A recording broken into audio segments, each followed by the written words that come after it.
الحمد لله الذي هدانا سواء الطريق وجعل لنا التوفيق خير رفيق والصلاة والسلام على من أرسله هدى وبالاهتداء حقيق ونورا به الاقتداء يليق وعلى آله وأصحابه الذين صعدوا في مناهج الصدق بالتصديق وصعدوا في معارج الحق بالتحقيق أما بعد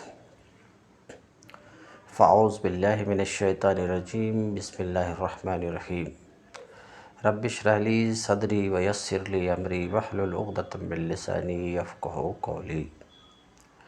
باب العلم انواریہ ایجوکیشنل سوسائٹی و جامعہ انواریہ حیدرآباد انڈیا کے زیر اہتمام شرح تہذیب کا درس بفضلہ تعالی قسطوار جاری ہے۔ آج کا درس وَإِلَّا فَمُفْرَد وَهُوَ إِنِ اسْتَقَلَّ فَمَعَ الدَّلَالَةِ بِحَيَاتِهِ عَلَى أَحَدِ الْأَزْمِنَةِ الثَّلَاثَةِ۔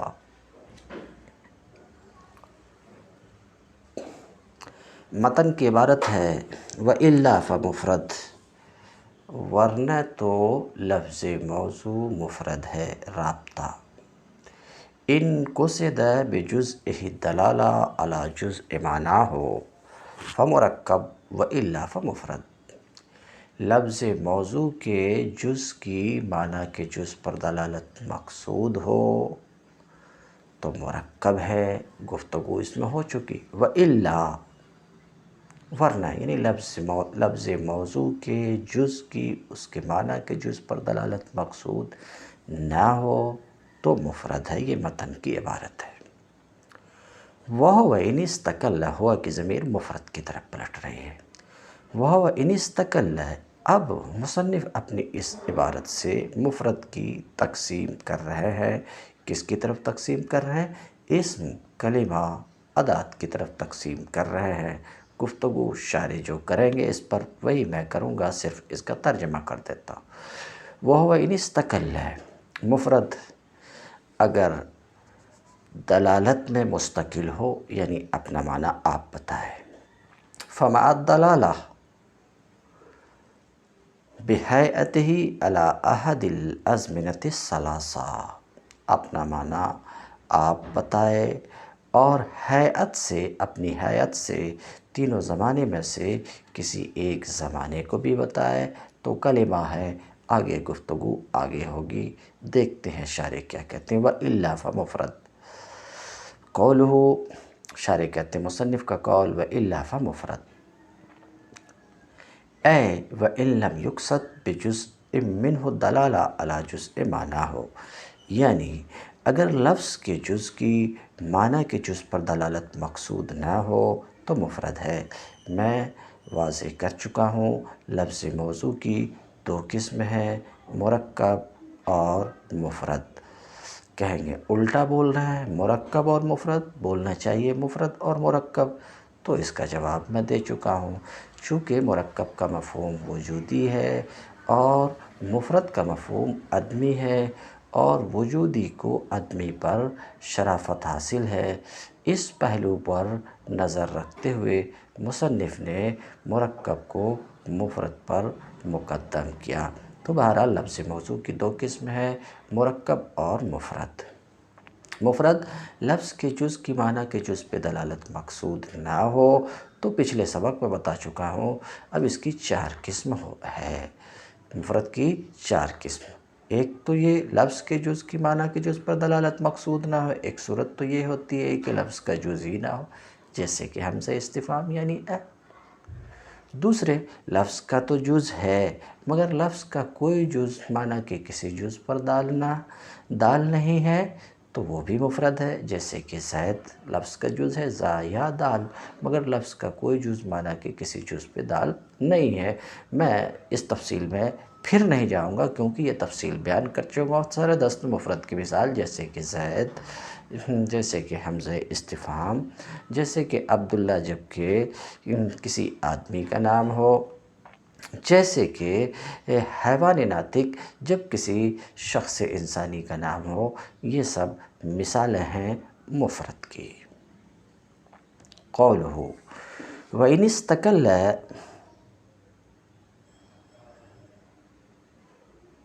فی الدلالہ علی معنی ہو۔ متن کی عبارت ہے مفرد اگر مستقل ہو، مفرد اگر مستقل، کس چیز میں مفرد مستقل ہو؟ تو شارح کہتے ہیں فی الدلالۃ علی معنی ہو، اپنا معنی بتانے میں۔ اب آپ کہیں گے اپنا معنی بتانے میں مستقل ہونے کا کیا مطلب ہے؟ اپنا معنی بتانے میں مستقل ہونے کا کیا مطلب ہے؟ اپنا معنی بتانے میں مستقل ہونے کا مطلب یہ ہے کہ اپنا معنی آپ بتائے، اپنا معنی بتانے میں کسی دوسرے کلمے سے ملنے، کسی دوسرے کلمے کو ملانے کا وہ محتاج نہ ہو، دوسرے کلمے سے ملے بغیر اپنا معنی بتائے۔ اب آپ تھوڑی دیر کے لیے سوال کریں گے کہ لفظ کی دلالت اپنے معنی پر یہ کس طریقے سے ہوتی ہے؟ تو دیکھیے، میں آپ کے سامنے کچھ مثال رکھ رہا ہوں۔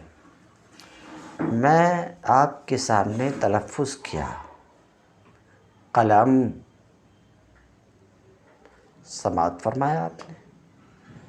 اب یہ جو لفظ قلم ہے، اس کو جب آپ نے سنا تو اس سے ایک مخصوص طرح کی چیز، یعنی وہ چیز جس سے لکھا جائے، یہ چیز آپ کے سمجھ میں آئی۔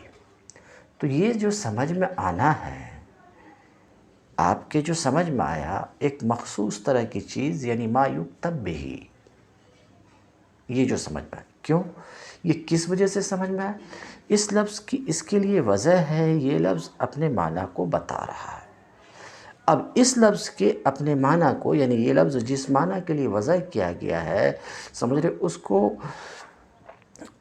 جس معنی کے لیے وضع کیا گیا ہے، اس معنی موضوع لہو پر دلالت، معنی موضوع لہو کو بتانے کے لیے کسی دوسرے سے ملنے کی ضرورت نہیں، صرف آپ کو وضع کا علم ہو، وضع کا علم یعنی اس بات کا علم ہو کہ لفظ قلم کی وضع کس کے لیے ہوئی ہے، تو اسی سے آپ جان جائیں گے کہ قلم کا معنی کیا ہے، وہ چیز جس سے لکھی جائے، ما یکتب بہ۔ آپ سمجھ رہے ہیں؟ تو میں یہ کہہ رہا تھا مستقل فی الدلالہ، اپنا معنی آپ بتائیں۔ تو کچھ ایسے الفاظ ہوتے ہیں جو اپنا معنی آپ بتاتے ہیں، جیسے کہ قلم، یہ اپنا معنی آپ بتا رہا، تو یہ مستقل فی الدلالہ ہوا۔ رجل، اپنا معنی آپ بتا رہا، یہ مستقل فی الدلالہ ہوا۔ ضرب، یہ بھی اپنا معنی آپ بتا رہا۔ کیا؟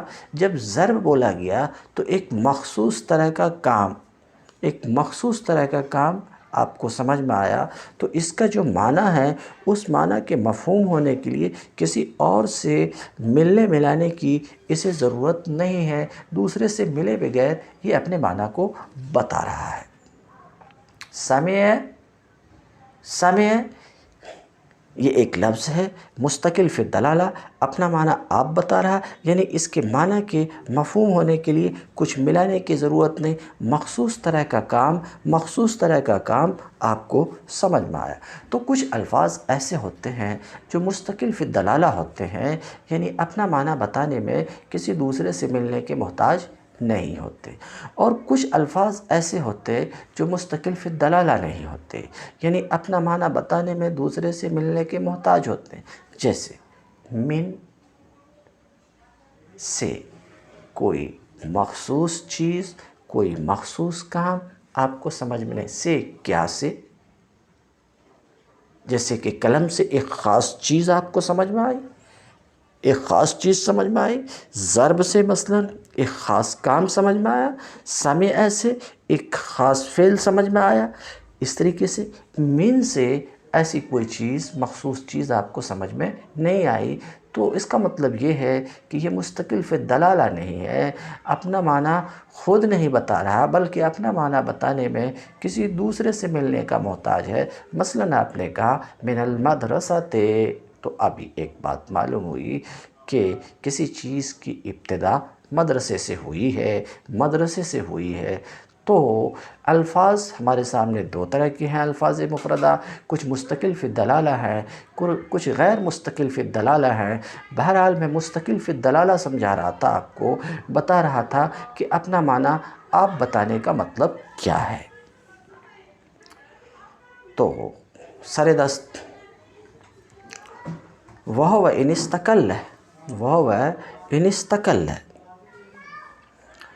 أي فی الدلالہ، یعنی مفرد اگر مستقل فی الدلالہ ہو، مستقل فی الدلالہ ہو یعنی اپنا معنی آپ بتائے، اپنا معنی آپ بتائے، اپنا معنی بئی طور، اپنا معنی آپ بتانے کا مطلب یہ ہے کہ اپنا معنی بتانے میں دوسرے لفظ سے ملنے کا محتاج نہ ہو دوسرے لفظ سے ملے ملائے بغیر اپنا معنی بتائے۔ تو کہتے ہیں اگر مستقل فی الدلالہ ہے، لفظ مفرد اپنا معنی آپ بتا رہا ہے، لفظ مفرد ایسا ہے کہ اپنا معنی آپ بتائے، یعنی دوسرے سے ملے بغیر اپنا معنی بتائے، تو اس کی دو قسمیں ہیں۔ لفظ مفرد ایسا ہے کہ مستقل فی الدلالہ ہے، یعنی اپنا معنی آپ بتاتا، اپنا معنی بتانے میں کسی دوسرے سے ملنے کا محتاج نہیں ہے۔ تو اب اس کی دو قسمیں ہیں، وہ یہ کہ اپنے سیغے سے، اپنی ساز و ساخت سے، اپنے بناوٹ سے، اپنی صورت سے کسی زمانے کو بھی بتا رہا ہے،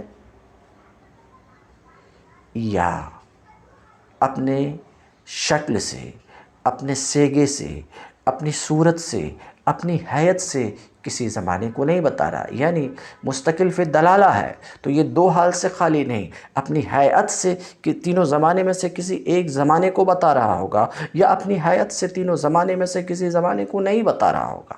اگر اول ہے یعنی مستقل فی الدلالہ ہے اور اپنی حیت سے تینوں زمانے میں سے کسی ایک زمانے کو بتا رہا ہے، تو منطقیوں کے یہاں اس کا نام کلمہ ہے، نحویوں کی بات نہیں کر رہا ہوں۔ تو لفظ مفرد مستقل فی الدلالہ ہے اور اپنی حیت سے، اپنے سیغے سے تینوں زمانے میں سے کسی ایک زمانے پر دال ہے، تو منطقی اس کا نام کلمہ رکھتے ہیں، جیسے ضرب ہے، مستقل فی الدلالہ ہے اور اپنی صورت، ابھی میں اس پر ضرب ہے کہ کیا صورت ہے اس پر میں بھی گفتگو کروں گا، اپنے سیغے سے زمانے ماضی کو بتا رہا ہے، زمانے ماضی کو تو تین زمانے میں سے ایک زمانے کو بتا رہا، اس لیے یہ ضرب ہے، منطقیوں کی یہاں کلمہ ہے۔ اور اگر اپنی حیات سے تینوں زمانے میں سے کسی ایک زمانے کو نہ بتائے، یعنی مستقل فی الدلالہ اپنا معنی آپ بتا رہا مگر اپنے سیغے سے تینوں زمانے میں سے کسی زمانے پر دال نہیں ہے، تو منطقیوں کے یہاں اس کا نام اسم ہے، اور نحویوں کے یہاں بھی اس کا نام اسم ہے، جیسے کہ رجل، جیسے کہ زید۔ اس کو کہتے ہیں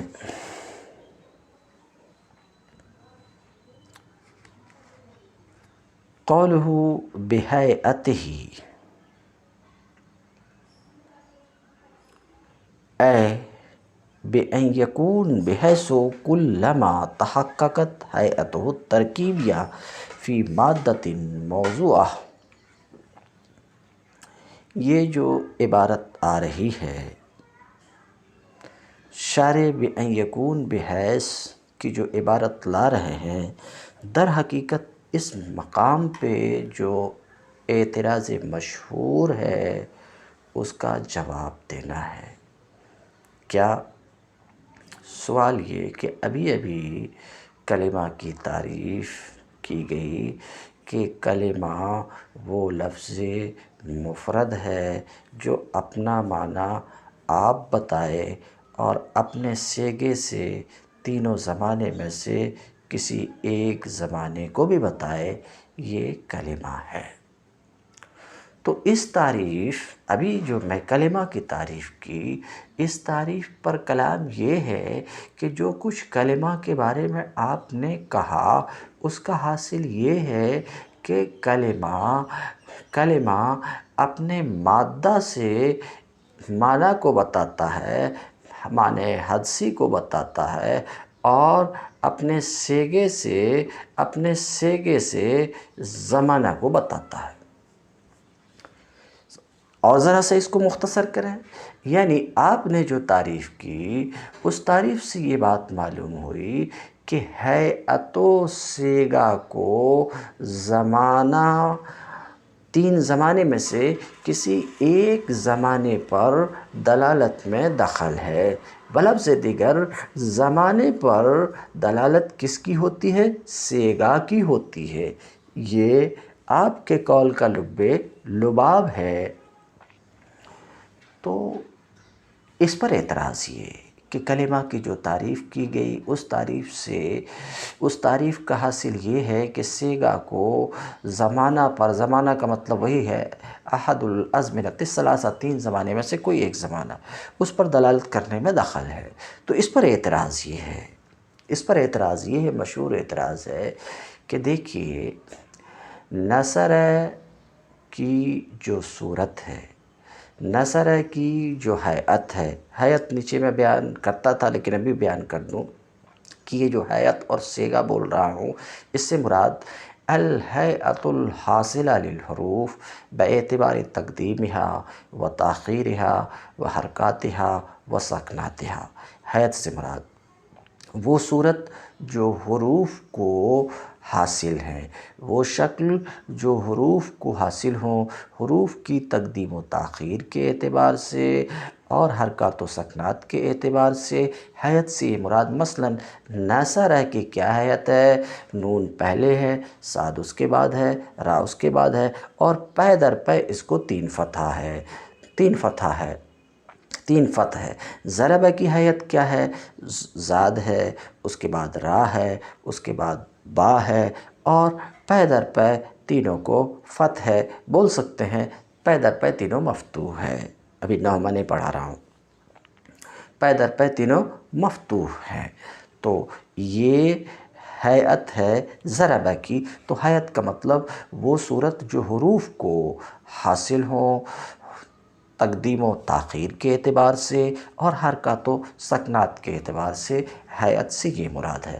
تو معترض کہتا ہے کہ جو نصرہ کی ہیئت ہے، جو نصرہ کی شکل ہے، وہی شکل تو جسک کی بھی ہے، وہی شکل تو حجر کی بھی ہے، اور آپ نے کہا کہ ہیئت کو زمانے پر دلالت کرنے میں دخل ہے، زمانے پر دلالت کرنے میں دخل ہے، سمجھ رہے ہیں، بلکہ زمانہ پر دلالت کرنے میں مستقل ہے۔ تو اگر یہ ہیئت زمانے پر دلالت کرنے میں مستقل ہوتی تو پھر جسک اور حجر کی بھی دلالت زمانے ماضی پر ہوتی تھی، حالانکہ ایسا نہیں ہے۔ بلفظ دیگر آپ کی تعریف کی روشنی میں جسک اور حجر کلمہ میں داخل ہو جائیں گے، حالانکہ جسک اور حجر کلمہ نہیں ہے۔ کیوں داخل ہوں گے؟ کیونکہ جسک کی ہیئت نصرہ کی ہیئت ہے، حجر کی ہیئت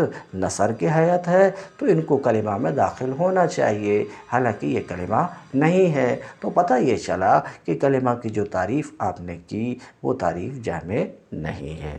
اب اس کو ایک دوسرے انداز سے میں ابھی پھر بیان کروں گا، سر دست ایسے سمجھیے۔ یہ ہے اعتراض۔ ایک دوسرا اعتراض، ہمارے سامنے کچھ الفاظ ہیں جو زمانے پر دلالت کرتے ہیں مگر وہ کلمہ نہیں ہے، مثال کے طور پہ امس گزشتہ کل، الآن موجودہ وقت، غداً آنے والا وقت، یہ بھی زمانے پر دلالت کر رہے ہیں، کوئی گزرے ہوئے زمانے پر، کوئی موجودہ زمانے پر، اور کوئی آئندہ زمانے پر، تو یہ بھی زمانہ پر دلالت کر رہے ہیں تو ایسی صورت میں لازم آئے گا کہ یہ ام سے، آن، غد یہ سب کلمہ میں داخل ہو جائیں، حالانکہ نفس الامر میں یہ کلمہ نہیں ہے۔ تو آپ نے جو کلمہ کی تعریف کی وہ تعریف درست نہیں ہے۔ اس مقام پر یہ اعتراض کیا جاتا ہے۔ میں جس اعتراض کو آپ کے سامنے رکھا، سمجھانے کے لیے اسے فنی انداز میں بھی انشاءاللہ ایک بار اور رکھوں گا۔ یہ ہے اعتراض۔ اس اعتراض کا شارح جواب دینا چاہ رہے ہیں کہ متن کی عبارت میں جو یہ ہے کہ اپنی ہیئت سے تینوں زمانے میں سے کسی ایک زمانے پر دلالت کرے، اپنے سیغے سے تینوں زمانے میں سے کسی ایک زمانے کو بتائے۔ ہیئت کا مطلب یہ ہے، ہیئت کا مطلب یہ ہے کہ یہ ہیئت مادہ موضوعہ میں ہو، یہ شکل مادہ موضوعہ میں ہو، جہاں تہاں صورت ہو تو نہیں، اس ہیئت کو ہونی چاہیے مادہ موضوعہ میں۔ تو یہ جو کہا کہ ہیئت کو زمانے پر دلالت کرنے میں دخل ہے، تو مطلب یہ نہیں ہے کہ آلتو پھالتو سالتو جو ہے اس کی ہیئت کو بھی زمانے پر دلالت کرنے میں دخل ہے، بلکہ ہیئت کا مطلب یہ ہے کہ یہ ہیئت متحقق ہو مادہ موضوعہ میں۔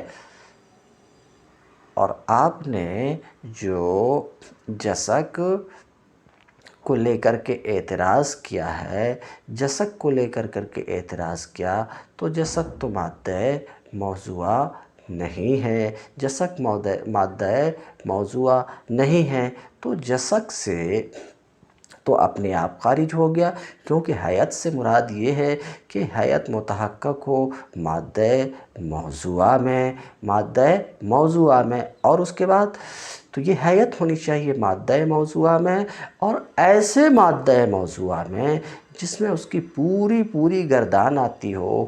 پوری گردان آنے کا مطلب واحد کی طرف، تثنیہ کی طرف، جمع کی طرف، مذکر کی طرف، مؤنث کی طرف، غائب کی طرف، حاضر کی طرف، متکلم کی طرف، اس مادے میں اس کی پوری گردان آتی ہو۔ اور حجر جو آپ نے اعتراض میں رکھا ہے، میں مانا کہ حجر کی صورت نثر کی صورت کی طرح ہے، اس کی شکل اس کی شکل کی طرح، میں اس بات کو مانا، اور یہ مادہ موضوعہ بھی ہے، مگر میں کہا کہ ہیئت جو کلمہ کی تعریف میں ادا کی گئی، ہیئت کا مطلب وہ ہیئت ہونی چاہیے، کہاں ہونی چاہیے؟ مادہ، ایسے مادہ موضوعہ میں جس مادہ میں اس کی پوری گردان آتی ہو۔ حجر مادہ موضوعہ تو ہے مگر حجر کی گردان نہیں آتی، تو جسک اور حجر خارج ہو گئے، جسک اور حجر کلمہ کی تعریف میں داخل نہیں ہوئے، کیونکہ ہیئت کہاں ہونی چاہیے؟ مادہ موضوعہ میں، متصرفہ میں، ایسے مادہ میں جو موضوعہ ہو اور اس میں اس کی پوری گردان آتی ہو، اور حجر کی گردان نہیں آتی۔ اب رہا آپ کا دوسرا اعتراض جو آپ نے کس سے کیا تھا؟ ام سے، آن اور غدا سے کیا تھا۔ تو اس اعتراض کا جواب یہ ہے کہ یہ الفاظ جو زمانے پر دلالت کرتے ہیں، کر رہے ہیں، یہ اپنی ہیئت سے زمانے پر دلالت نہیں کر رہے ہیں، ہیئت سے دلالت نہیں کر رہے ہیں، بلکہ یہ اپنے مادہ سے دلالت کر رہے ہیں۔ مادہ جواہر حروف، جواہر حروف جیسے ضرب آپ بولے تو اس کا مادہ ہے ضاد، را، با، ذوات حروف۔ تو وہ ام سے، آن اور غدا جن کی دلالت زمانے پر ہے، یہ ہیئت سے زمانے پر دلالت نہیں ہے، بلکہ ان کی دلالت زمانے پر کس کی وجہ سے ہے؟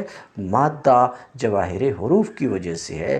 تو یہ جو تعریف میں کہا گیا کہ کلمہ وہ لفظ مفرد ہے جو مستقل فی الدلالہ ہو اور اپنی ہیئت سے تینوں زمانے میں سے کسی ایک زمانے کو بھی بتائے، تو ہیئت کا مطلب یہ ہے، شکل، صورت اور صیغہ کا مطلب یہ ہے کہ یہ ہیئت ایسے مادہ موضوعہ میں ہو جس میں اس کی پوری گردان آتی ہو، پوری گردان آتی ہو، یہ مطلب ہے۔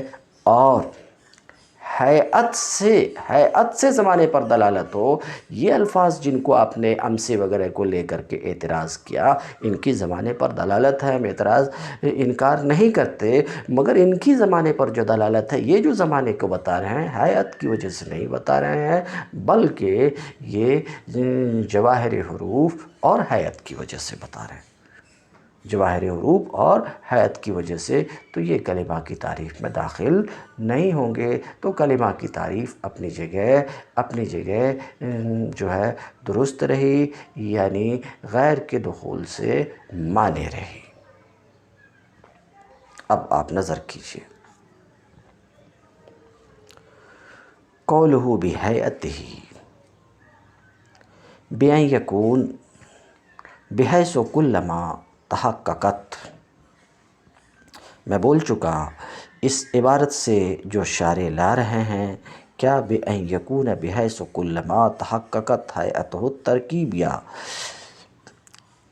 اس عبارت سے شارح کی غرض اسی طریقے سے مادہ کو موضوع ہونے سے مقید کرنا اور متصرفہ ہونے سے مقید کرنا، اس عبارت سے شارح کی غرض ہے اعتراض مشہور کو دور کرنا۔ اور اعتراض مشہور جو اس مقام پر ہے وہ یہ ہے کہ حیات اگر زمانے پر دلالت کرنے میں مستقل ہے، اس طور پر کہ مادہ کو زمانے پر دلالت کرنے میں دخل نہیں ہے، پھر تو لازم آئے گا کہ جسک اور حجر کی حیات چونکہ نصرہ کی حیات کی طرح ہے تو یہ بھی زمانے پر دال ہو، حالانکہ یہ جسک اور حجر زمانے پر دلالت نہیں کرتے۔ اور اگر حیات زمانے پر دلالت کرنے میں مستقل نہیں ہے بلکہ مادہ کو بھی زمانے پر دلالت کرنے میں دخل ہے، پھر تو لازم آئے گا کہ امسے اور آن اور غد یہ بھی زمانے، پھر تو لازم آئے گا کہ امسے اور آن اور غد جو ایسے الفاظ ہیں کہ تینوں زمانے میں سے کسی ایک پر دلالت کرتے ہیں، مثلا امسے گزرے ہوئے کل پہ، آن موجودہ دن پہ، موجودہ وقت پہ، غد آنے والے کل پہ دلالت کرتے ہیں، لازم آئے گا کہ یہ بھی کلمہ کی تعریف میں داخل ہو جائیں، اس لیے کہ ظاہر یہی ہے کہ امسے، آن اور غد کی دلالت ازمنہ پر مادہ اور حیات کی وجہ سے ہے، صرف مادہ کی وجہ سے نہیں ہے۔ یہ ہے اعتراض۔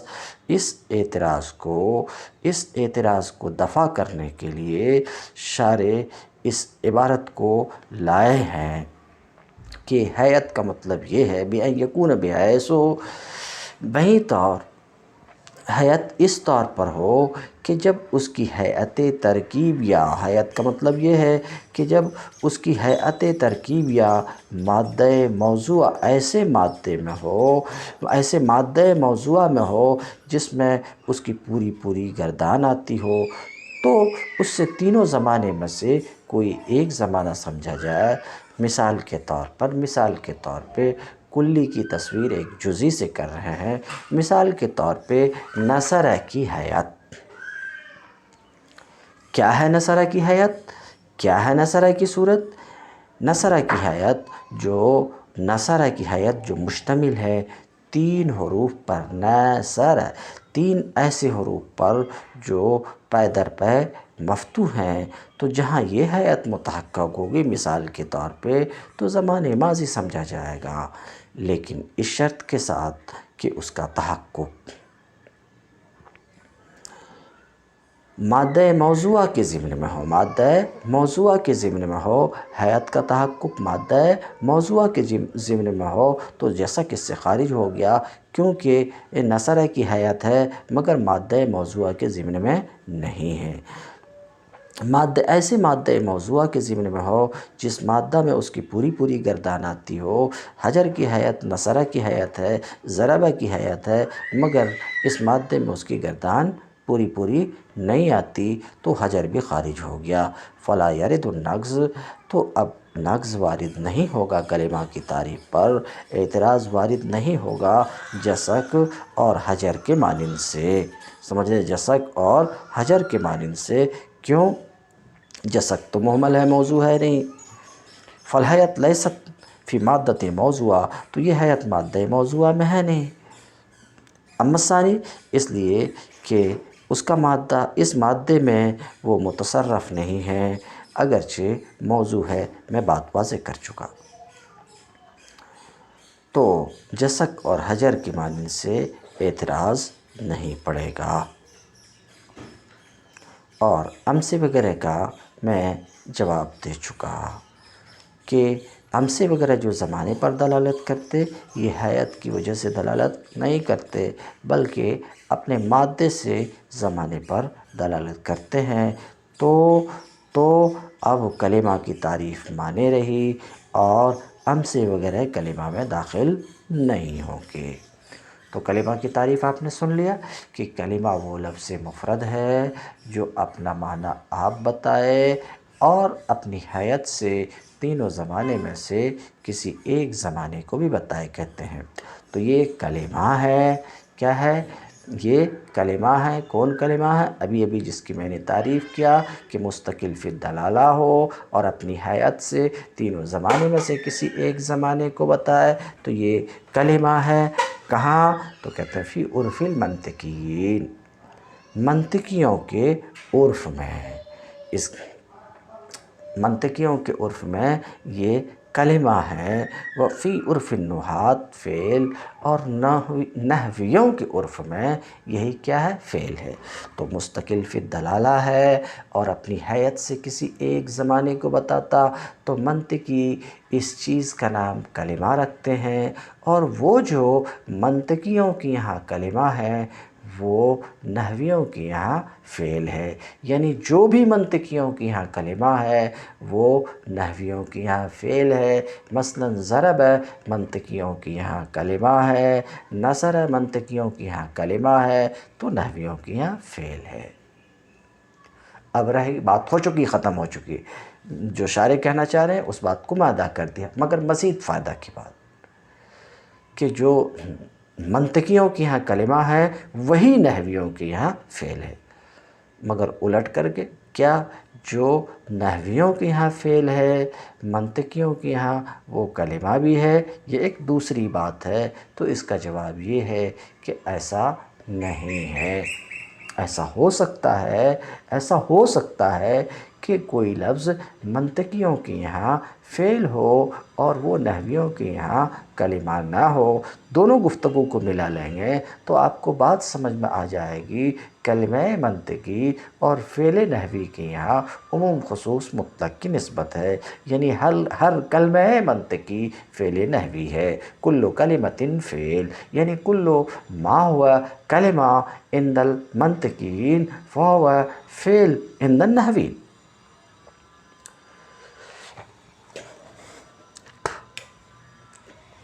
تو کلمہ اخص مطلق ہے اور فعل عام مطلق ہے۔ فعل عام مطلق یعنی جو فعل ہو، جو بھی فعل ہو نحویوں کے یہاں ضروری نہیں ہے کہ وہ کلمہ ہو منطقیوں کے یہاں۔ مثال کے طور پہ اضربو، نضربو، ضربت، ضربتو، یہ فعل ہے نحویوں کے یہاں مگر کلمہ نہیں ہے منطقیوں کے یہاں۔ تو بات سمجھ میں آئی کہ فعل عام ہے، کلمہ خاص ہے۔ اب یہ فرق ہوا، فرق ہونے کی وجہ یہ ہے کہ دونوں کا نقطۂ نظر الگ ہے۔ نحویوں کا نقطۂ نظر الگ ہے اور منطقیوں کا نقطۂ نظر الگ ہے۔ منطقی نقطۂ نظر الگ ہے اور الگ ہونے کی وجہ سے یہ اختلاف ہوا، اصطلاح میں فرق ہوا۔ ولا مناقشۃ فی الاصطلاح، اور اصطلاح میں کوئی مناقشہ نہیں۔ نظر میں فرق ہے کیا کہ مناطقہ کی نظر معنی کی طرف ہوتی ہے اور نحویوں کی نظر الفاظ کی طرف ہوتی۔ تو الفاظ کی حیثیت سے الفاظ کے خواص جس میں نظر آئے، جس لفظ کے خواص، مثال کے طور پہ کانہ ہے، کانہ کو نحوی فعل کہتے ہیں، منطقی کے یہاں یہ فعل نہیں ہے، منطقیوں کے یہاں کلمہ نہیں ہے۔ کیوں؟ کیونکہ اس کا معنی غیر مستقل ہے، اس کا معنی جو ہے غیر مستقل ہے، معنی غیر مستقل ہے، اس وجہ سے منطقی اسے کلمہ قرار نہیں دیتے۔ تو معنی اس میں ادات کا معنی ہے، کلمہ کا معنی نہیں ہے، اس وجہ سے منطقی انہیں اس کو کلمہ کا نام دیتے۔ اس کے برخلاف نحوی مثلاً کانا ہے، اسے فعل کا نام دیتے۔ کیوں فعل کا؟ ان کی نظر لفظ کی طرف ہے، اور کانا کا حال یہ ہے کہ اس میں فعل کی خصوصیات پائے جاتے ہیں، اس کی پوری گردان آتی ہے، پوری اس کی گردان آتی ہے، تو لفظ کو دیکھتے ہوئے انہوں نے ان کا نام فعل رکھا ہے۔ اس بات کو مختصر کرتے ہوئے ولا مناقشۃ فی الاصطلاح میں کوئی مناقشہ نہیں ہے، مگر صورتحال یہ بنی کہ کلمہ منطقی اخص سے مطلق ہے اور فعل نحوی عام مطلق ہے، یعنی جو بھی منطقیوں کے یہاں کلمہ ہے وہ ضرور نحویوں کے یہاں فعل ہے، مگر جو نحویوں کے یہاں فعل ہو ضروری نہیں ہے کہ منطقیوں کے یہاں کلمہ ہو۔ کہتے ہیں یہ کلمہ ہے منطقیوں کے عرف میں، اور یہی فعل ہے، اور یہ فعل ہے نحویوں کے عرف میں، یعنی جو کلمہ ہے منطقیوں کے ہاں وہ ضرور فعل ہے نحویوں کے عرف میں۔ قولہ وإلا فأدات، متن کی عبارت آپ دیکھیے کہ ان استقل فی الدلالہ،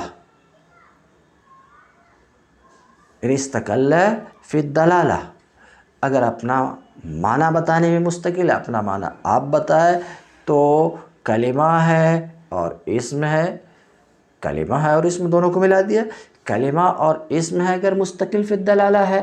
باہمی فرق میں یہ ہے کہ حیت سے زمانے پر دلالت کر رہا تو کلمہ ہے، حیت سے زمانے پر دلالت نہیں کر رہا ہے تو اسم ہے، تو یہ تو اندرونی فرق تھا۔ تو اگر مستقل فی الدلالہ ہے تو کلمہ ہے اور اسم ہے، وإلا، اور اگر مستقل فی الدلالہ نہیں ہے، غیر مستقل فی الدلالہ ہے، یعنی اپنا معنی بتانے میں دوسرے سے ملنے کا محتاج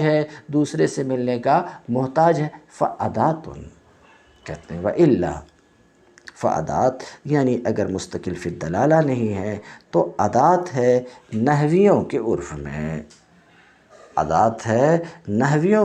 میں، وحرف فی عرف النحات، اور حرف ہے نحویوں کے عرف میں۔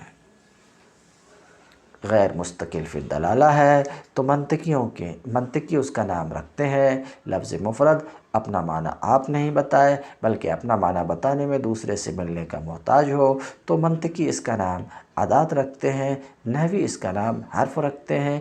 کیا ادات بعینہ ہی حرف ہے، حرف بعینہ ہی ادات ہے، یا ان دونوں میں فرق ہے؟ جواب تھوڑا سا فرق ہے، عموم خصوص مطلق کی نسبت ہے، اور وہ یہ کہ جو نحویوں کے یہاں حرف ہے وہ منطقیوں کے یہاں ادات بھی ہے۔ تو کل حرف ادات، یعنی کل حرف عند النحویین ادات عند المنطقیین، ہر وہ لفظ مفرد جو حرف ہے نحویوں کے یہاں وہ ادات ہے منطقیوں کے یہاں، مگر وہ جو ادات ہو منطقیوں کے یہاں ضروری نہیں ہے کہ حرف ہو نحویوں کے یہاں۔ پہلی بات، جو حرف ہے وہ ادات ہے، مثلا من، الی، حرف ہے نحویوں کے یہاں، ادات ہے منطقیوں کے یہاں، مگر بعض وہ جو ادات ہے منطقیوں کے یہاں وہ حرف نہیں ہے، کن کے یہاں؟ نحویوں کے یہاں، جیسے کہ کان ہے، یہ ادات ہے منطقیوں کے یہاں مگر حرف نہیں ہے نحویوں کے یہاں۔ تو پتہ یہ چلا کہ ادات عام ہے اور حرف خاص ہے۔ پہلے کیا سنا تھا کہ کلمہ خاص ہے، اسم عام ہے۔ وَإِن لَمْ يَسْتَقِلْ فِي الدَّلَالَةِ، اور اگر مستقل فی الدلالہ نہ ہو تو وہ ادات ہے منطقیوں کے عرف میں اور حرف ہے نحویوں کے عرف میں۔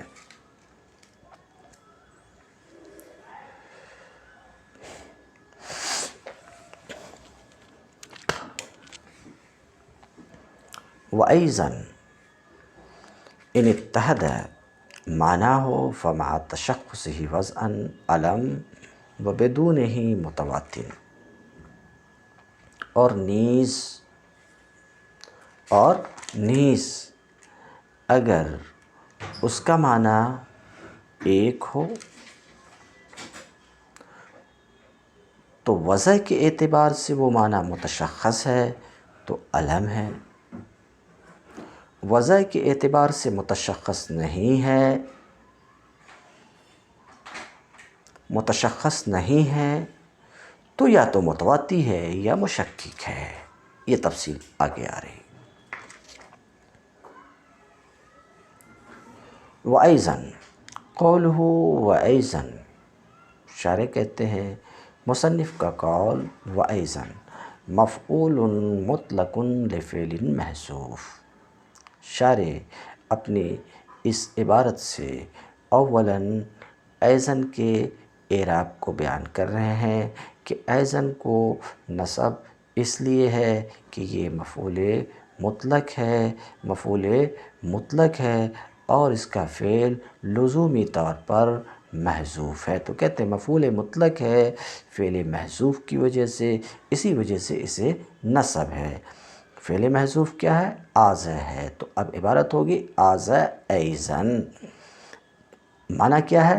ای رجع رجوعاً، لوٹے لوٹنا، پلٹے پلٹنا۔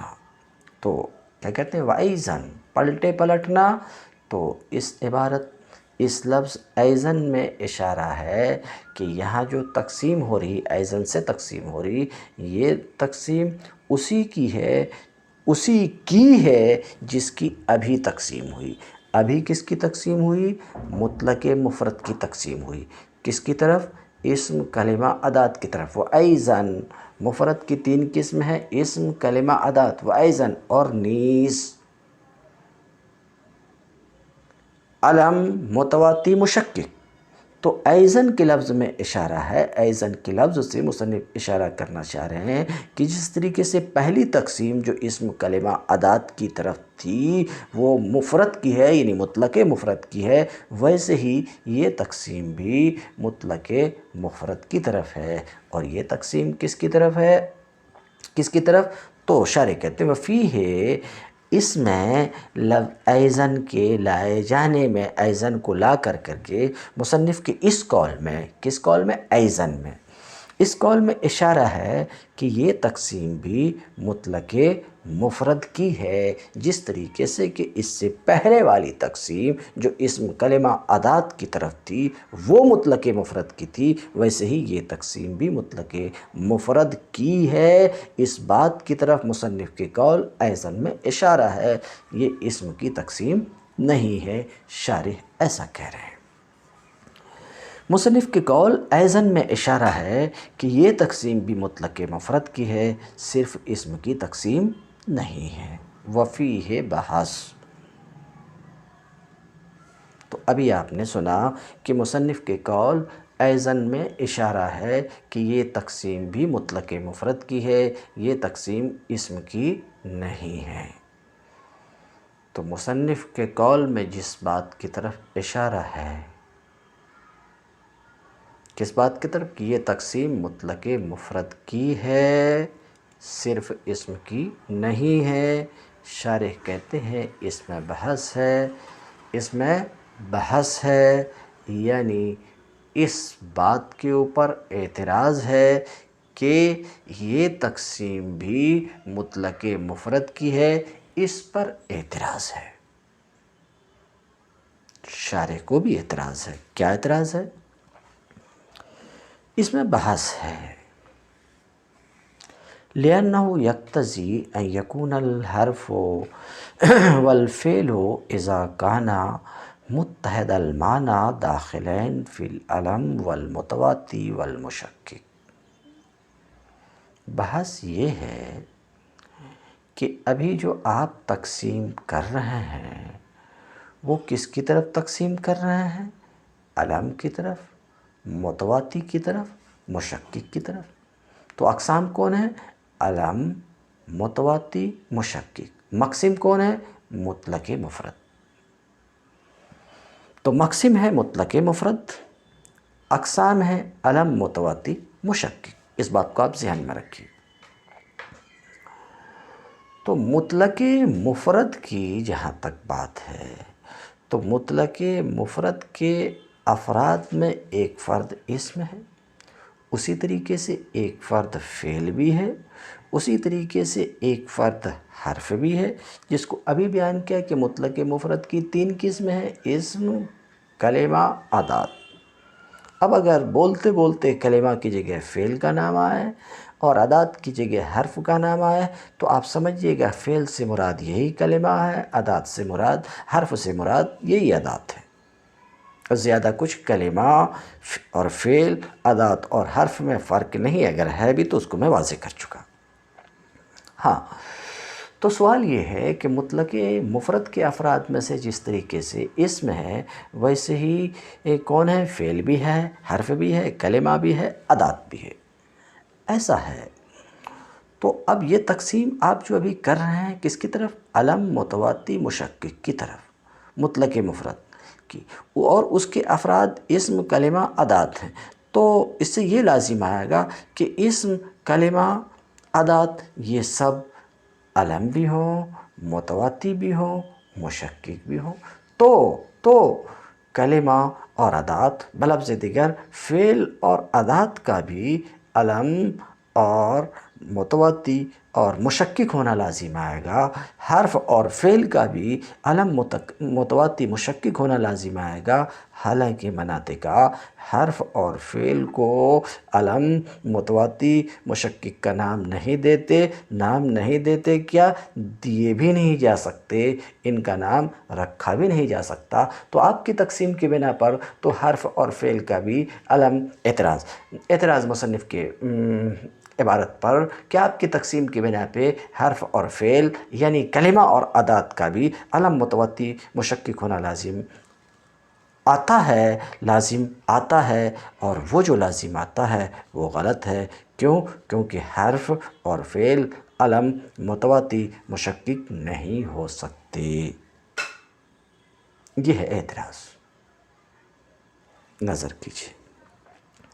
اس میں بحث ہے اس لیے کہ یہ اس بات کو مقتضی ہے کہ حرف اور فعل کے بھی جب معنی ایک ہوں تو یہ علم متواتی مشکک میں داخل ہو جائیں، یہ بھی علم متواتی مشکک ہو جائیں، باوجود اس کے کہ نحوی ان دونوں کو، حرف اور فعل کو، ان ناموں سے، علم متواتی مشکک کے ناموں سے موسوم نہیں کرتے، صرف کرتے نہیں بلکہ کر بھی نہیں سکتے، کہتے ہیں موسوم نہیں کرتے، بلکہ یہ بات اپنی جگہ ثابت ہو چکی ہے کہ ان دونوں کا معنی یعنی حرف اور فعل کا معنی کلیت و جزئیت سے موصوف نہیں ہوتا، اور علم یہ جزئی ہے اور متواتی اور مشکک کلی ہے۔ لہٰذا یہ حرف اور فعل علم متواتی مشکک نہیں ہو سکتے۔ یہ اس مقام پر اعتراض ہے شارح کی طرف سے، مگر تأمل فیہ میں اس اعتراض کا جواب بھی دینا چاہ رہے ہیں کہ دیکھیے، ہاں یہ تقسیم بھی مطلق مفرد کی ہے، مگر اس کے ایک قسم اسم کے ضمن میں، تو بات یہ ہوئی کہ مفرد جب اسم ہو اور اس کا معنی ایک ہو، مفرد اسم ہو اور اس کا معنی ایک ہو تو اس کی 3 قسمیں ہیں۔ تو تأمل فی سے اشارہ کرنا چاہ رہے ہیں کہ یہ تقسیم ہے مطلق مفرد کی، مگر اسم کے ضمن میں۔ اعتراض کا جواب ہو گیا۔ اب کلی بات کہوں کہ یہ تقسیم مفرد کی ایک قسم اسم کی ہے۔ یہ تقسیم کس کی ہے؟ اسم کی ہے، جو مفرد کی ایک قسم ہے۔ کس اعتبار سے؟ کہ اسم کا معنی اگر ایک ہے تو وہ اسم یا تو علم ہے یا متواتی ہے یا مشکک ہے۔ اب علم کسے کہتے، متواتی کسے کہتے، مشکک کسے کہتے، اس پر ہم گفتگو کریں گے۔ تو اسم کا معنی قولہ ان اتحد مصنف کا قول ان اتحد یعنی اگر اس کا معنی ایک ہے، اسم کا معنی ایک ہے، فما تشخصه وضعا ان اتحد معنی ہو فما تشخصه وضعا علم۔ متن کی عبارت، اسم کا معنی اگر ایک ہے اور وہ معنی وضع کے اعتبار سے متشخص ہے تو وہ علم ہے۔ اب دیکھ چکے ہیں ایضاً سے مطلق مفرد ہی کی تقسیم ہے مگر اسم کے ضمن میں۔ تو کیا کہتے ہیں کہ اسم کا معنی بول سکتے ہیں مفرد کا معنی اسم کے ضمن میں، اسم کا معنی ایک ہے، اتحاد بین الشیئین نہیں ہے، بلکہ اتحاد معنی سے یہاں پر مراد ہے معنی کا وحدت سے متصف ہونا۔ ہماری اردو زبان میں ان اتحاد معنی کا معنی یہ کہ اسم کا معنی اگر ایک ہو، اسم کا معنی اگر ایک ہو۔ یہاں پر اس بات کے واضح کیے جانے کے بعد کہ یہاں اتحاد کا مطلب اتحاد بین الشیئین نہیں ہے بلکہ معنی کا وحدت سے متصف ہونا یعنی ایک ہونا، اتحاد کا معنی ایک ہونا، تو اسم کا معنی اگر ایک ہو۔ ایک بات اور یہاں پر فائدے کے طور پہ میں عرض کرتا چلوں، آپ کو یہ بات معلوم ہونی چاہیے کہ معنی معنی دونوں لفظ درست ہے اپنی جگہ۔ معنی کا لفظ بھی دو معنی پر بولا جاتا ہے، معنی کا لفظ بھی دو معانی پر بولا جاتا ہے۔ بہرحال تو معنی کا لفظ دو معنوں پر بولا جاتا ہے، یعنی کبھی ہم لفظ معنی بولتے ہیں اور اس سے مراد لیتے ہیں موضوع لہو تحقیقی، اور کبھی لفظ معنی بولتے ہیں اور اس سے ہم قصد کرتے ہیں مستعمل فیہ اللفظ، مستعمل فیہ اللفظ۔ آپ کو بات سمجھ میں شاید نہیں آئی تو اس کی تھوڑی سی توضیح کہ معنی کا لفظ موضوع لہو تحقیقی پر بھی بولا جاتا اور مستعمل فیہ لفظ اس معنی میں بھی جس میں لفظ کا استعمال ہوا۔ دیکھیے مثال کے طور پر ایک لفظ لے لیجیے، اس سے یہ بات آپ کو سمجھ میں آئے گی۔ اسد،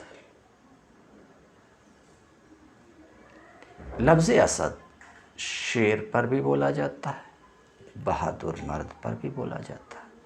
تو چونکہ لفظ اسد کو واضح نے وضع کیا شیر یعنی حیوان مفترس کے لیے، تو شیر یعنی حیوان مفترس اس کا موضوع لہو تحقیقی ہے، معنی موضوع لہو تحقیقی ہے، یہ ہے موضوع لہو تحقیقی۔ تو معنی ایک موضوع لہو تحقیقی پر بولا جاتا ہے، اور معنی مستعمل فیہ اللفظ اسد بہادر مرد پر بھی بولا جاتا ہے۔ تو اس میں بہادر مرد میں اس لفظ کا استعمال ہوا، تو کبھی کیا کہتے ہیں اسد کا معنی بہادر مرد، تو یہ مستعمل فیہ اللفظ ہے، اور کہتے ہیں اسد کا معنی حیوان مفترس ہے، یہ موضوع لہو تحقیقی ہے۔ تو یہ بات آپ کے ذہن میں رہنی چاہیے کہ معنی کا لفظ موضوع لہو تحقیقی پر بھی بولا جاتا ہے اور معنی کا لفظ مستعمل فیہ اللفظ پر بھی بولا جاتا ہے۔ اب آگے ہم بڑھیں، ان اتحاد معنی ہو،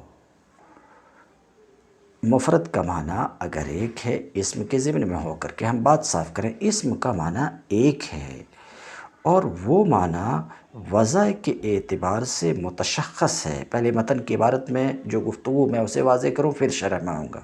اسم کا معنی ایک ہے، وضع کے اعتبار سے متشخص ہے، وضع کے اعتبار سے یعنی وہ اسم وضع کیا گیا معنی متشخص کے لیے، معنی متشخص یعنی جزئی حقیقی کے لیے، تو وہ علم ہے، بدون ہی اس کے بغیر تشخص نہیں ہے، وہ معنی متشخص نہیں ہے،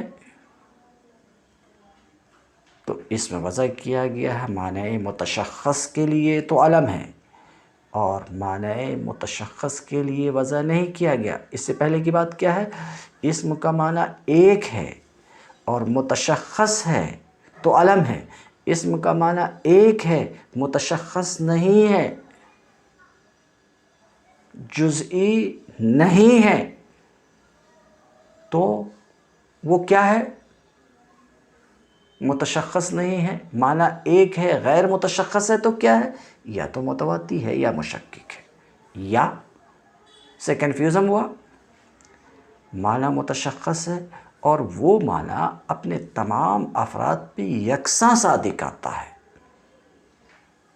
تو متواتی ہے، یکساں صادق نہیں آتا تو مشکک ہے۔ کنفیوژن دور ہوا؟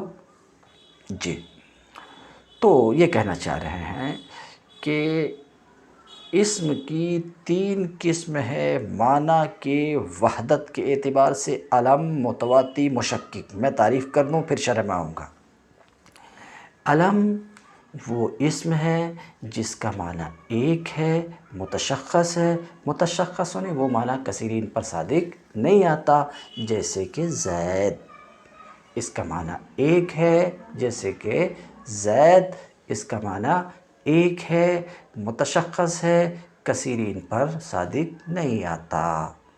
جیسے مکہ، اس کا معنی ایک ہے، متشخص ہے، وہ معنی کثیرین پر صادق نہیں آتا، ہر جگہ ہر شہر پر صادق نہیں آتا، ایک خاص شہر پر ہی وہ معنی صادق آتا ہے جو عرب میں واقع ہے، جہاں کعبہ معظمہ ہے۔ تو اسم کا معنی ایک ہے، اسم کا معنی ایک ہے، متشخص ہے، کثیرین پر صادق نہیں آتا تو وہ علم ہے، جیسے زید، جیسے مکہ۔ معنی ایک ہے، غیر متشخص ہے، اور وہ غیر متشخص ہے یعنی کثیرین پر وہ معنی صادق آتا ہے بغیر فرق کے، یعنی کثیرین اس کے افراد ہیں، اپنے سارے افراد پہ یکساں طور پہ صادق آتا ہے، اولیت، اولویت، اشدیت، ازدیت کے فرق کے بغیر، تو متواتی۔ جیسے انسان، اس کا معنی ایک ہے اور وہ معنی غیر متشخص ہے کیونکہ کثیرین پر صادق آتا، زید، عمرو، بکر، خالد، سب پر صادق آتا، اور تمام افراد پہ یکساں طور پر صادق آتا ہے۔ تمام افراد پہ، یعنی جس طریقے سے زید پر انسان صادق ہے اسی طریقے سے عمرو، بکر، خالد پر صادق ہے، جیسے کالے انسان پر انسان صادق ہے ویسے ہی گورے پر بھی بغیر کسی فرق کے، تو یہ ہے متواتی۔ معنی غیر متشخص ہے اور اپنے افراد پر یکساں طور پہ صادق نہیں آتا، بلکہ اولویت، اولیت، اشدیت، اضعفیت وغیرہ کے فرق کے ساتھ صادق آتا تو مشکک ہے۔ جیسے کہ ابیض، اس کا معنی ایک ہے اور غیر متشخص ہے، کثیرین پر صادق آتا مگر تمام افراد پہ یکساں طور پہ صادق نہیں آتا، کیونکہ ابیض دودھ پر بھی صادق آتا اور ہاتھی کے دانت پر بھی صادق آتا، مگر دودھ پر اشد طریقے پہ اور ہاتھی کے دانت پر اس کے مقابلے میں اضعف طریقے پر۔ اسی طریقے سے وجود،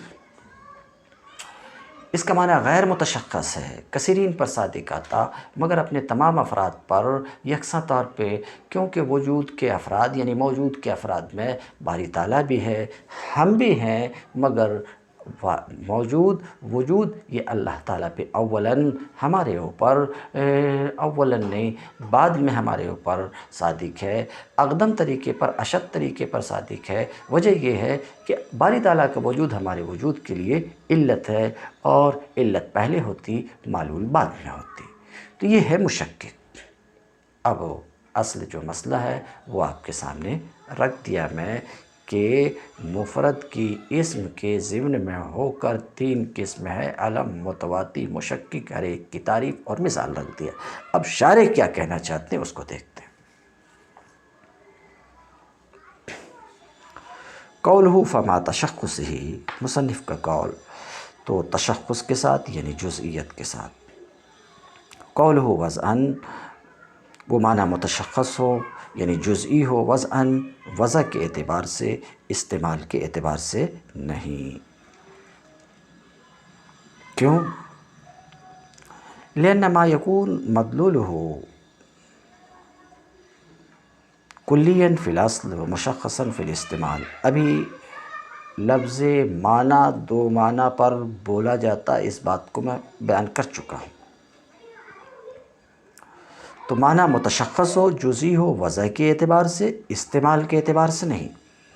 کہتے ہیں اس لیے کہ جس کا مدلول اصل میں کلی ہو، جس کا مدلول اصل میں کلی ہو اور استعمال میں مشخص ہو، جیسے کہ اسماء اشارہ مصنف کی رائے پر، کیونکہ مصنف کی رائے یہ ہے کہ اسماء اشارہ امر کلی کے مقابلے میں وضع کیے گئے ہیں جزئیات میں استعمال کی شرط کے ساتھ، تو اس رائے کے بنا پر وضع عام ہے، موضوع لہو بھی عام ہے، تو اس کو علم نہیں کہا جاتا۔ وہاں ہونا کلام آخر، یہاں ابھی جو تھوڑی سی گفتگو ایک بات باقی رہے گی۔ اسم کا معنی ایک ہے، متشخص ہے، وضع کے اعتبار سے وضع کی قید کیوں لگایا؟ تو شارح کہنا چاہ رہے ہیں کہ وضع کی قید لگایا در حقیقت اسماء اشارات، ضمائر اور موصولات وغیرہ کو نکالنے کے لیے، کیونکہ اس کے معنی جو متشخص ہیں وہ وضع کے اعتبار سے متشخص نہیں ہیں، کیونکہ ان کی وضع امر کلی کے مقابلے میں ہوئی ہے، امر جزئی کے مقابلے میں نہیں ہوئی ہے۔ تو ہاں، وہ اس کا استعمال جزئیات میں ہوتا ہے، تو اس کو نکالنے کے لیے وضع کی قید لگائے، تو وضع کی قید لگائی گئی اسماء اشارات وغیرہ کو نکالنے کے لیے۔ اب آگے وہاں ہونا کلام آخر، یہاں ایک دوسری گفتگو ہے، ایک دوسرا کلام ہے۔ یہاں کا مطلب یہ جو مفرد کی تقسیم معنی کے وحدت کے اعتبار سے علم متواتی مشکک کی طرف ہو رہی ہے، اور ابھی اس سے متصل مفرد کی تقسیم معنی کی کثرت کے اعتبار سے حقیقت، مجاز، منقول وغیرہ کی طرف ہے۔ کیا کہنا چاہ رہے ہیں؟ شارح ذرا بحث کرنا چاہ رہے ہیں، جرح کرنا چاہ رہے ہیں کہ دیکھو مفرد کی تقسیم مصنف کر رہے ہیں معنی کے وحدت کے اعتبار سے، معنی کے کثرت کے اعتبار سے۔ کہہ رہے ہیں معنی ایک ہو تو مفرد کی تین قسم ہے، علم متواتی مشکک، معنی کثیر ہوں تو مفرد کی چند قسمیں ہیں، کیا؟ حقیقت، مجاز، منقول، مشترک۔ تو یہ جو تقسیم ہو رہی ہے مفرد کی وحدت معنی اور کثرت معنی کے اعتبار سے، یہ جو تقسیم مصنف کر رہے ہیں، ذرا لطف لینا چاہ رہے ہیں شارح، اور تھوڑی جرح کرنا چاہ رہے ہیں مصنف پر، اور یہ جرح اس لیے کرنا چاہ رہے ہیں، لطف اس لیے لینا چاہ رہے ہیں کہ ابھی جو اسم کی تقسیم علم متواتی مشکک کی طرف ہوئی، اسماء اشارات کو نکالنے کے لیے انہوں نے وضع کی قید لگا دی تھی، یہ قید لگانا شارح کو اچھا نہیں لگا، اس کی وجہ سے ذرا لطف لینا چاہتے ہیں۔ اور وہ لطف کیا لینا چاہ رہے ہیں؟ کہتے ہیں یہاں پر ایک دوسرا کلام ہے۔ یہاں مفرد کی تقسیم جو معنی کے وحدت کے اعتبار سے علم متواتی مشکک کی طرف ہے، اور معنی کی کثرت کے اعتبار سے مشترک، منقول، حقیقت، مجاز کی طرف ہے، سمجھ رہے ہیں؟ تو یہاں کلام ہے۔ کلام یہ ہے، جرح یہ ہے کہ بولیے مراد معنی سے اس تقسیم میں یا تو لفظ کا معنی موضوع لہو تحقیقی ہو، یا مستعمل فیہ لفظ ہو۔ اگر معنی سے مراد موضوع لہو تحقیقی ہے تو حقیقت و مجاز کو متکثر المعنی کے اقسام سے شمار کرنا درست نہیں ہے، اس لیے کہ معنی موضوع لہو حقیقت و مجاز کا حقیقتاً ایک ہی ہے،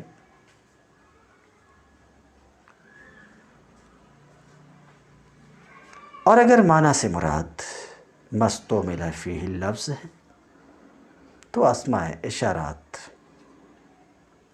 وغیرہ خود بخود علم سے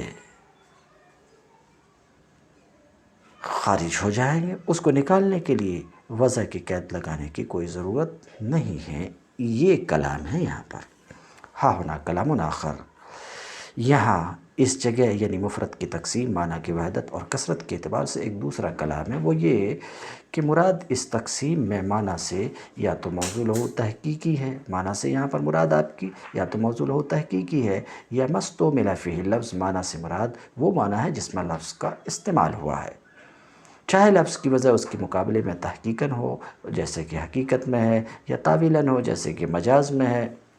فعل الاول تو پہلی تقدیر پہ اگر ان اتحادہ معنی ہو وغیرہ میں جو معنی کا لفظ آیا ہے، اگر آپ کی اس سے مراد معنی سے مراد موضوع لہو تحقیقی ہے، پھر تو حقیقت و مجاز کو متکثر المعنی کے اقسام سے شمار کرنا درست نہیں ہے، اس لیے کہ موضوع لہو حقیقتاً حقیقت و مجاز میں ایک ہی ہے، موضوع لہو حقیقت و مجاز میں ایک ہے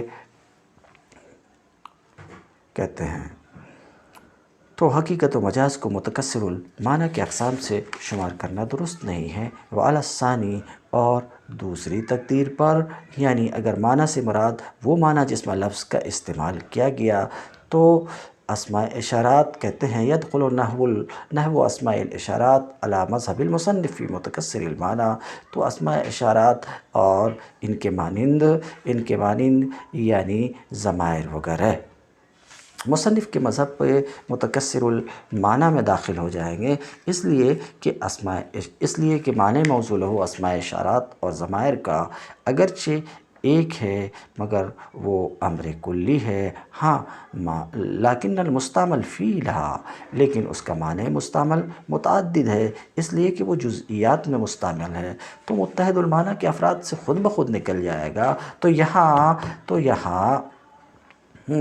قید لگانے فلا حاجت فی اخراجہ علی التقیید بقولہ وضعا، تو وضعاً کی قید لگانے کی، اس کو نکالنے کے لیے، اسماء اشارات وغیرہ کو نکالنے کے لیے وضعاً کی قید لگانے کی کوئی ضرورت نہیں تھی۔